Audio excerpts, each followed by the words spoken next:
Praise the lord everyone. అందరూ బాగున్నారండి? మరలా మీ మధ్యలో దేవుడు తీసుకొచ్చిన విధానాన్ని బట్టి దేవునికి వందనాలు చెల్లిస్తున్నాను. కమింగ్ సాటర్డే 28 ఈ రోజు ఫాస్టింగ్ ప్రేయర్ కండక్ట్ చేస్తున్నామండి. వీలైన ప్రతి ఒక్కరు రండి.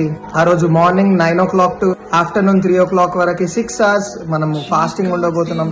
దేవుని సన్నిధిలో కనిపెట్టబోతున్నాం. దేవుని సన్నిధిలో ప్రార్థనలు చేయబోతున్నాం. దేవుని సన్నిధిలో గోజాడబోతున్నాం. సికింద్రాబాద్ దగ్గరలో ఉన్నవారు, హైదరాబాద్ లో ఉన్నవారు, వీలైన ప్రతి ఒక్కరు కూడా రండి. దేవుని దగ్గర మొర పెడదాం. దేవుని సన్నిధిలో ప్రార్థిద్దాం. దేవుని సన్నిధిలో ఉపవాసం ఉందాము. అలాగే దేవుని వాక్యం మనం చెప్పినట్లు మనం ఉపవాసం ఉన్న రోజు మనం ఏదైతే ఖర్చు పెట్టుకుంటామో మన కోసము, మనం ఏదైతే భోజనం చేస్తామో ఆ భోజనం అంతా కూడా తీసుకొచ్చి లేని వారికి ఇవ్వమని దేవుని వాక్యం చెప్తుంది. ఆ రోజు మీరు ఉపవాసం ఉంటే మీరు ఏదైతే ఆ రోజు మీకోసం ఖర్చు పెట్టుకుంటారో భోజనం ఉంటుందో అది తీసుకొని రండి. వీలైన వాళ్ళు తీసుకొని రండి. పోయి లేని వాళ్ళకి మనం ఇద్దాము. ఎంతో మంది లేకుండా ఉన్నారు కదా, అలాంటి వాళ్ళకి మనం ఇద్దాము.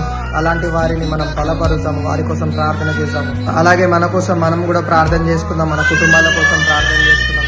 ఇంకా అనేకుల కోసం ప్రార్థన చేద్దాం. దేవుని చిత్తం మన జీవితాలలో ఏమై ఉందో దానికోసం ప్రార్థన చేద్దాము. దేవుని సన్నిధిలో కనిపెడదాం. దేవుని సన్నిధిలో కూర్చోదాం. Thank you so much. Details అన్ని మీకు డిస్క్రిప్షన్ లో ఇవ్వబడతాయి. Thank you so much. నీ సన్నిధి